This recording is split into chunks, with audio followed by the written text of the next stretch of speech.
Place à Emmanuel Ducrot. Bonjour Emmanuel. Bonjour Dimitri, bonjour à tous. Alors, on part en Allemagne avec vous ce matin. Est-ce qu'il faut encadrer, subventionner le prix du kebab? Débat surprenant qui enflamme la classe politique outre-Rhin autour de ce sandwich turc qui est devenu pratiquement un plat national en Allemagne.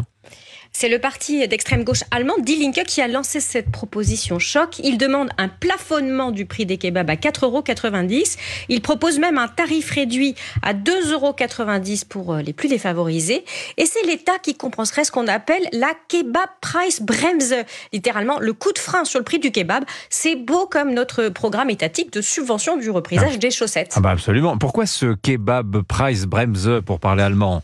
Eh bien parce que le pays subit une Donnerflation. L'allemand a une passion pour la création de mots. Ça veut dire une inflation sur le prix du doner kebab.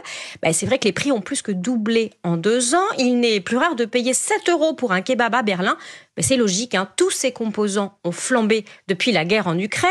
Les matières premières alimentaires, les loyers, puis aussi l'énergie. Oui, l'Allemagne paye le prix de ses choix énergétiques hasardeux aussi au travers de ses kebabs.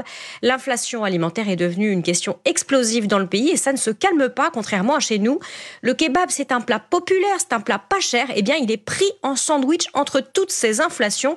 Et c'est un sujet social chaud parce que les plus touchés sont les plus modestes. On en pense quoi de cette idée de gel du prix des kebabs, ce tarif social du kebab comme propose les Die Linke?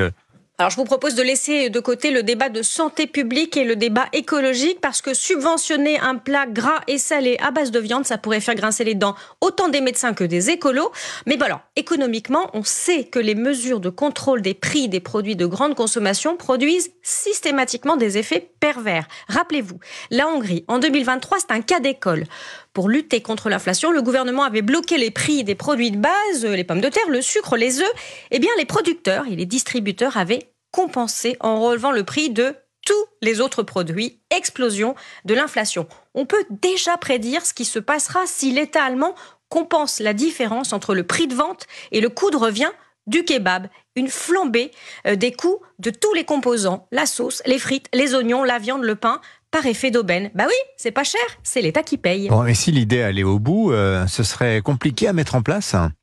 Ça ressemble aussi à une de ces usines à gaz qu'on pourrait imaginer en France. Imaginez, demander aux vendeurs de kebab, qui opèrent parfois dans la rue ou dans des caravanes, de tenir un registre des ventes à plein tarif et à tarif réduit pour les sandwichs afin d'obtenir le remboursement par l'État. Sans parler du coût, les Allemands mangent 1,3 milliard de kebabs par an. C'est un marché à 7 milliards d'euros. La subvention a été calculée par Die Linke, 4 milliards par an. Le budget allemand qui est en pleine chasse aux économies ne peut évidemment pas se le permettre. Signature Europe 1, Emmanuel Ducrot. Merci Emmanuel.